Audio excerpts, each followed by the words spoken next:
My Little Golden Book About Ruth Bader Ginsburg by Shana, illustrated by Margeaux Lucas.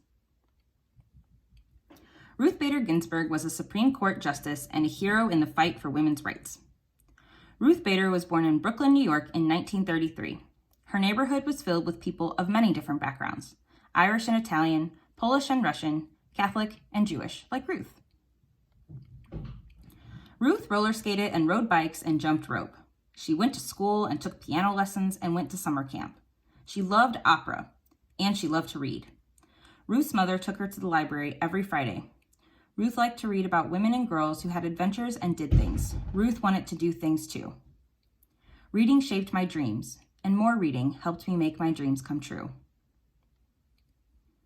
But not everyone in the United States had the opportunity to do the things they wanted.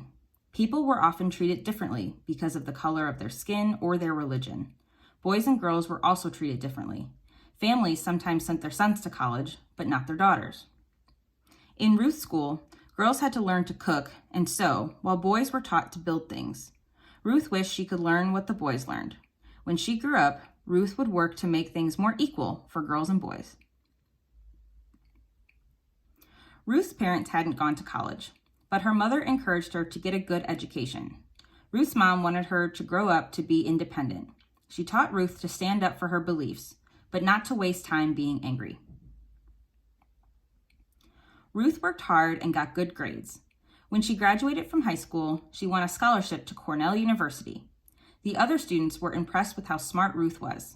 One of those students was a young man named Marty Ginsburg. Marty and Ruth fell in love. After they graduated, they got married and had a baby girl. They named her Jane. Ruth believed lawyers could help people by making sure the laws treated everyone fairly, so she decided to go to law school. It was tough with a new baby, but Ruth was determined. She managed to be one of the top students.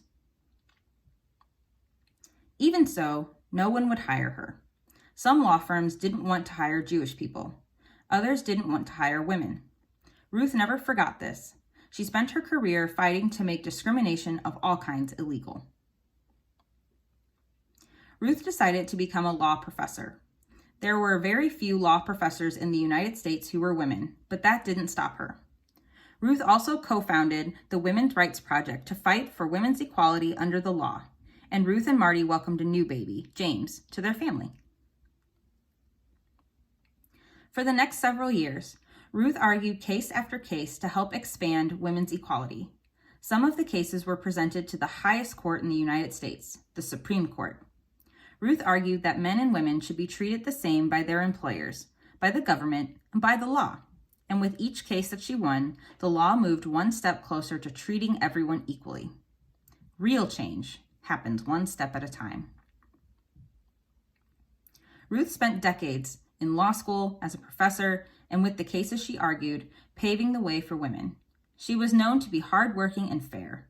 In 1980, Ruth became a judge in Washington, D.C., and in 1993, President Bill Clinton nominated Ruth to the United States Supreme Court.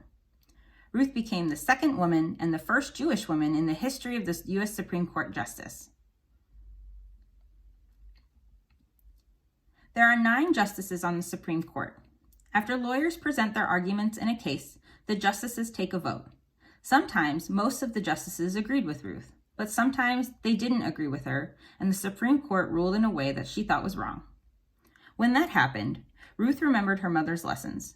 Instead of getting angry, she stood up for her beliefs and wrote a dissent, a disagreement. Dissents don't usually change the ruling, but they help show people why it might have been wrong. Lawmakers might read it and create new laws, and future judges might learn from it and one day rule a case differently. Ruth Bader Ginsburg is a hero in the fight for equality. She spent her life making the United States more equal for everyone. She paved the way, and now we can all help take the next steps. We can stand up for what we believe in and fight to make the United States fairer for all, just like Ruth. The end.